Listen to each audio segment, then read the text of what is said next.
출애굽기 3장 13절부터 22절 말씀으로 하나님은 누구신가? 라는 제목으로 하나님 말씀을 전하려고 합니다.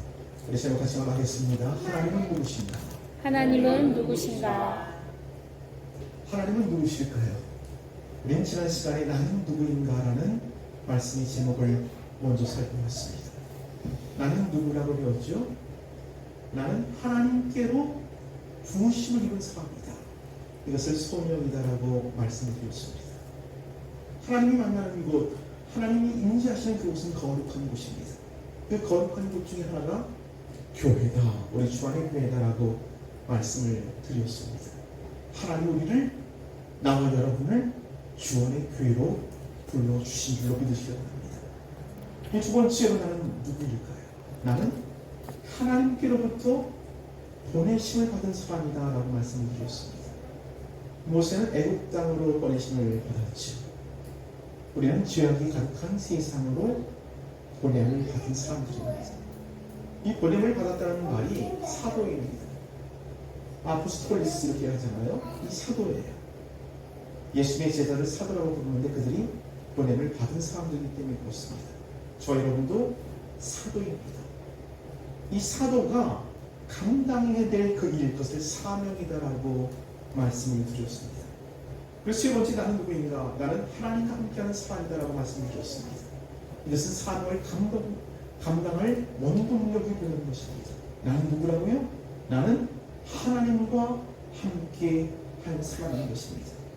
그렇다면 우리를 부르시고 우리를 보내시고 우리와 함께 하시는 그 하나님은 과연 어떤 분이실까요? 여러분은 하나님이 어떤 분이라고 생각하십니까? 여러분이 가지고 있는 하나님에 대한 이미지는 어떤 것입니까? 그 전에 성경 공부를 하는데 우리 송수정 사모님이라는 분이 계셨는데 그분에게 물었거든요. 우리 사모님은 하나님이 어떤 분이라고 생각하세요? 그랬더니 가만히 생각하더니 그분이 이렇게 말씀을 했어요. 제가 믿는 하나님은 저의 할머니 같으신 분이세요. 이렇게 얘기했더라고요. 그래서 이게 뭔 얘기인가 했더니 그분이 어렸을 때 엄마랑 같이 크지 못했던 거예요. 할머니 손에서 크면서 그 하나님을 할미처럼 여기고 있었던 거예요.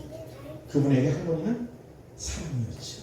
그 할머니의 사랑이 하나님으로부터 투영되고 있는 것입니다. 여호수아 5장을 보면 이제 이스라엘 군대가 여리고성을 점령해낼 그런 처지에 있습니다. 여리고 사람과 전쟁을 앞둔 그 상황 속에서 여호수아는 하나님을 만나게 되는데 하나님은 어떤 모습이었냐면 군대 장관, 군인의 모습으로 여호수아를 만나주시는 겁니다. 모든 신자는 저마다 하나님에 대한 이미지를 가지고 있어. 그래서 어쩌면 내가 바라는 삶, 내가 기대하는 그 어떤 것, 나의 약점을 덮어줄 수 있는 어떤 것, 그런 것으로 하나님의 이미지를 우리는 만들고 있는 것이지요. 그러나 이 모든 것들은 하나님에 대한 주관적인 인식일 뿐입니다. 진짜 하나님의 모습, 하나님은 어떤 분일까요? 이것을 성경은 하나님의 속성이다 이렇게 얘기를 합니다. 모세도 아마 그것이 궁금했던 것 같아요. 그래서 하나님께 이렇게 묻습니다. 우리 13절 말씀 읽어보십시다. 13절 시작. 모세가 하나님께 아뢰되 내가 이스라엘 자손에게 가서 이르기를 너희의 조상의 하나님이 나를 너희에게 보내셨다 하면 그들이 내게 묻기를 그의 이름이 무엇이냐 하리니 내가 무엇이라고 그들에게 말하리이까. 모세가 성경에 좀 소심했던 것 같아요. 직접 하나님의 이름이 뭡니까? 라고 묻는 것이 아니라 이스라엘 백성들이 물으면 제가 뭐라고 대답합니까? 이렇게 돌려서 묻습니다. 그러나 모세도 하나님이 궁금했던 것이죠. 하나님의 이름이 무엇이냐? 여러분, 이름이라는 것은 어떤 존재를 부르는 호칭일 뿐만 아니라 그 존재가 어떤 분인지를 우리에게 보여주는 것입니다. 이것을 속성 이렇게 얘기합니다. 저는 오늘 말씀을 근거로 하나님의 속성, 대표적인 속성 세 가지를 여러분과 함께 나누겠습니다. 첫째는 하나님의 자존성입니다. 한번 따라해 보십시다. 하나님의 자존성. 하나님의 자존성. 하나님의 이름이 무엇이냐고 묻는 모세의 물음에 하나님이 14절에 대답하시죠. 우리 14절 말씀 읽습니다. 시작. 하나님이 모세에게 이르시되 나는 스스로 있는 자이니라. 또 이르시되 너는 이스라엘 자손에게 이같이 이르기를 스스로 있는 자가 나를 너희에게 보내셨다 하라. 하나님이 나는 스스로 있는 자다라고 이렇게 말씀합니다. 이것을 히브리말로 읽으면 에헤허 아세 에헤허 이렇게 읽는 겁니다. 이게 무슨 뜻이냐면 이게 스스로 있는다라는 뜻인데 이 히브리말은 자음밖에 없거든요. 거기다 몸을 후대 사람이 붙였어요. 그랬더니 여호와 이렇게 발음이 되거나 야훼 이런 발음으로 우리가 읽을 수 있게 되는 것입니다. 세상의 모든 것들은 누군가에 의해서 존재하죠. 누군가에 의하여 규정될 수밖에 없습니다. 나는 김현숙의 남편이고 김재호의 아빠입니다. 주한에게 목사이죠. 다른 것들이 없다면 나를 규정할 수가 없어요. 나는 백금자 김영국 집사의 아들로 태어났습니다. 그들이 없다면 나는 없는 것이죠. 어떤 대상이 없다면 나는 존재할 수가 없습니다. 그럼 맨 처음 대상, 이것을 철학적인 용어는 부동의 동자 이렇게 얘기합니다. 제1원인, 그분이 하나님이라고 성경은 말하고 있는 것이죠. 이것을 히브리 말로는 여호와, 한글로는 자존자, 영어로는 I am who I am. 그리고 한글 번역에서 어떻게 되어 있어요? 나는 스스로 있는 자다라고 번역하고 있는 것입니다. 하나님은 원래 처음부터 계셨던 분입니다. 그분은 제1원인자가 되시는 것이고 모든 만물을 창조한 창조주가 되신다는 사실을 믿으시기 바랍니다. 하나님의 속성이 뭐라고요? 하나님은 스스로 계신 분, 하나님의 자존성 이렇게 얘기합니다. 두 번째로 하나님은 영원하신 분입니다. 한번 따라해보죠. 하나님의 영원성. 하나님의 영원성. 우리 15절 말씀 읽습니다. 15절 시작.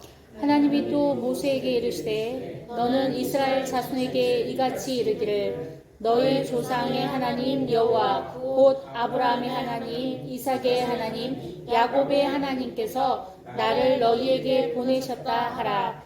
이는 나의 영원한 이름이요 대대로 기억할 나의 칭호니라.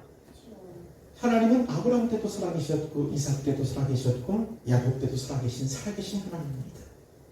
뿐만 아니라 영원한 하나님이라고 성경은 말하고 있는 것이죠.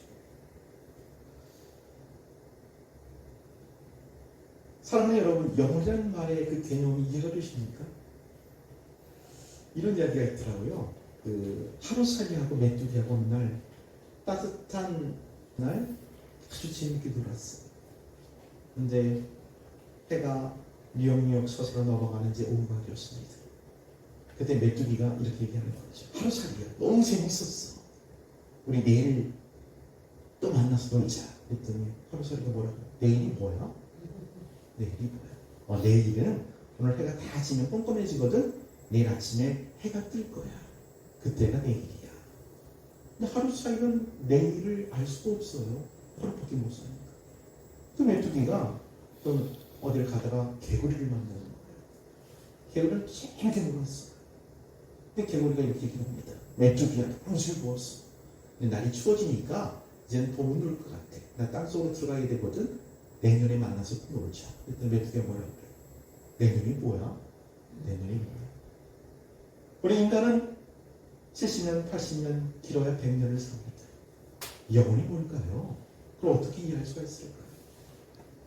성경은 영생이 있다라고 우리에게 말하고 있는데 100년밖에 못 사는 인생은 영혼을 알 수가 없죠. 그래서 부정하거나 모른 채 하는 것입니다. 그러나 성경은 분명히 말합니다. 인간은 죽지 않도록 만들어졌고 영생을 살 거라고 가르치고 있는 것입니다. 우리는 시간, 과거, 현재, 미래 시간 속에 갇혀 있죠. 그리고 공간 속에 갇혀 있습니다. 그러나 하나님에게는 과거도 없고 미래도 없습니다. 오직 현재만 계시는 거예요. 영원한 현재, 현재가 계속되는 것. 그것이 영혼일 겁니다.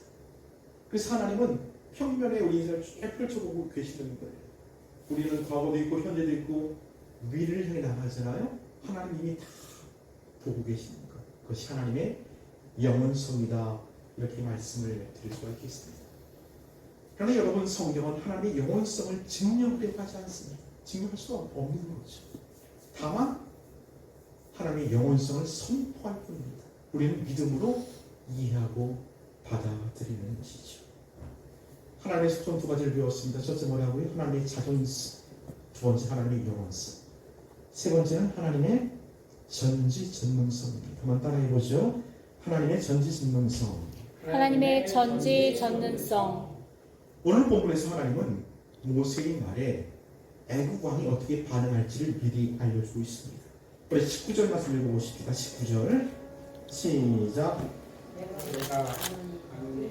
강한 손으로 치기 전에는 애굽 왕이 너희가 가도록 허락하지 아니하다가. 하나님 뭐라고 그러세요? 내가 안다. 이제 미래에 있을 일인 하나님이 다 알고 계세요. 애굽 왕이 너희를 보내주지 않을 거야. 내가 강한 손으로 그들을 칠 때 그제서야 말을 들을 거야 라고 하나님께서 그렇게 말씀하고 계시는 것입니다. 역대상 28장 9절 말씀 보면 여호와께서는 문 마음을 감찰하사 모든 사상을 아신다 이렇게 얘기합니다. 요한 1서 3장 20절에도 우리 마음이 우리를 책망할 일이 있거든 하물며 우리 마음보다 크시고 모든 것을 아시는 하나님일까 보냐라고 이렇게 말씀하세요. 하나님 모든 것을 다 알고 계시는 거죠. 또한 하나님은 못하실 것이 없으신 분입니다.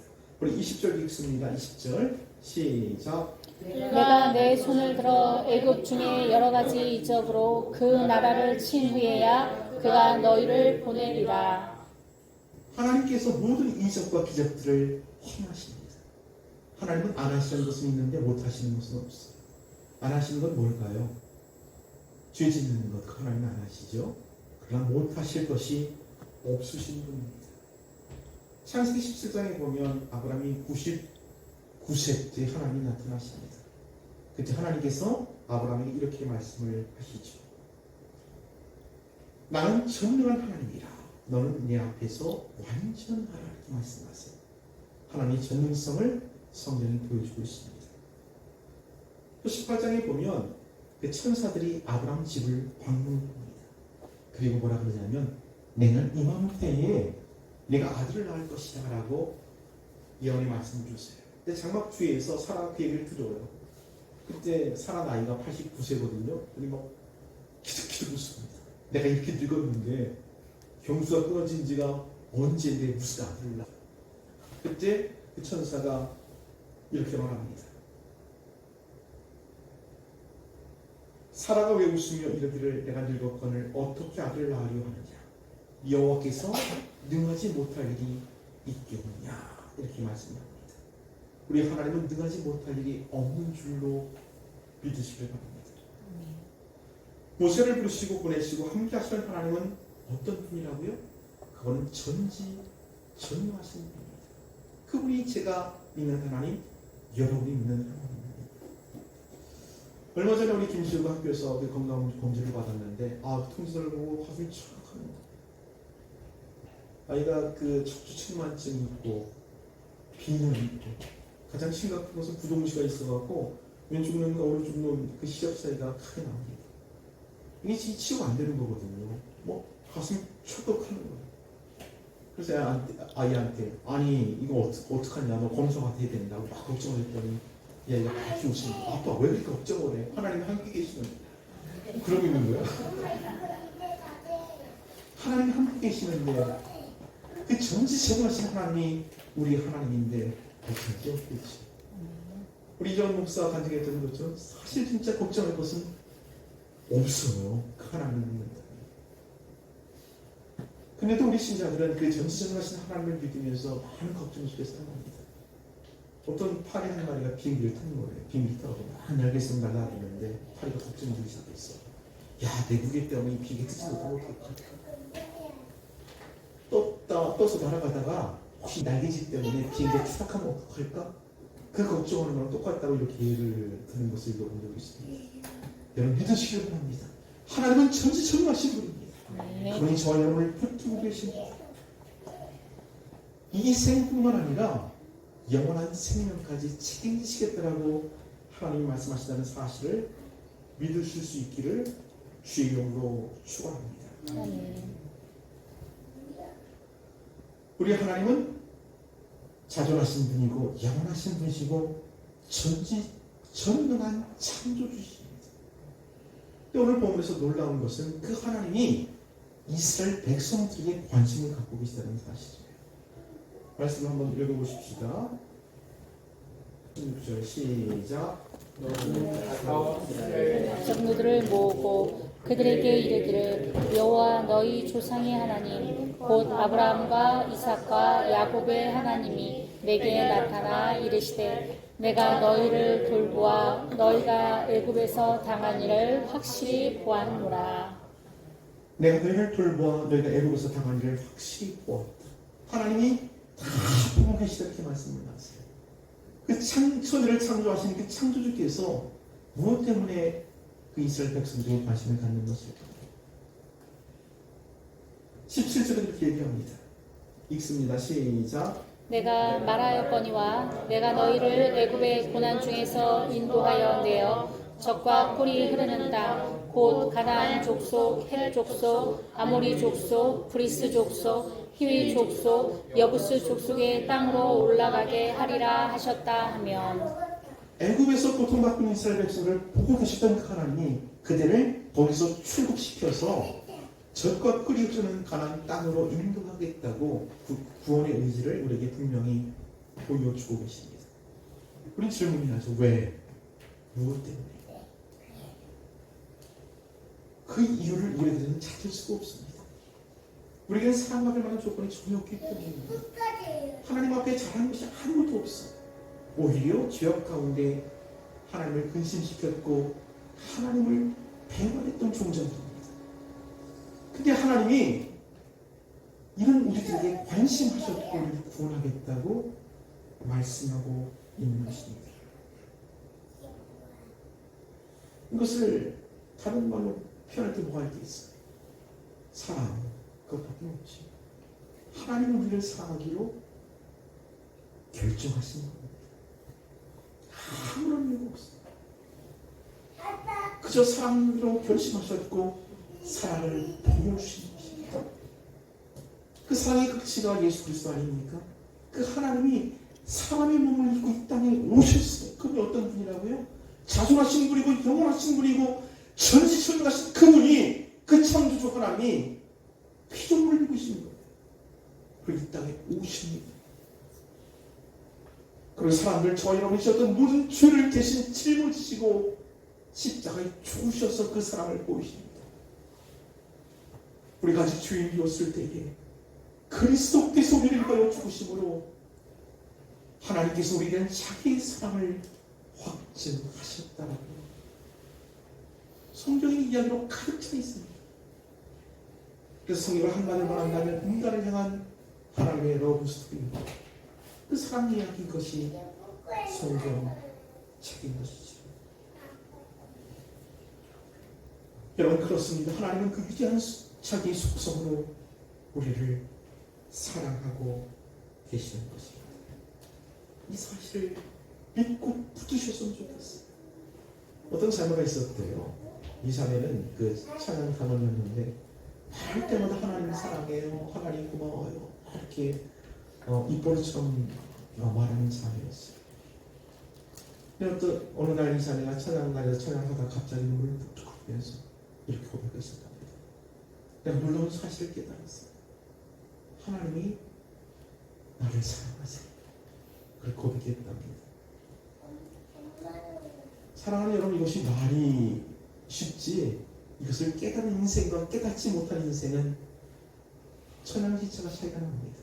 하늘과 땅처럼 다른 인생을 살아가요. 하나님께 사랑받은 존재는 그 사랑받음이 그 인생이 얼만큼의 힘이 되는지 그는 두려워할 것이 없습니다. 그는 거침이 없습니다. 그 하나님의 사랑을 붙들고 힘있게 자기 주어진 인생을 살아냅니다. 그런 하나님의 사랑을 받지 못했거나 모르는 인생은 끝없는 피어식 속에 살아갈 수밖에 없는 겁니다. 믿으십시오. 그 천지전능하신 하나님, 영원하신 하나님이 나를 사랑하시는 나의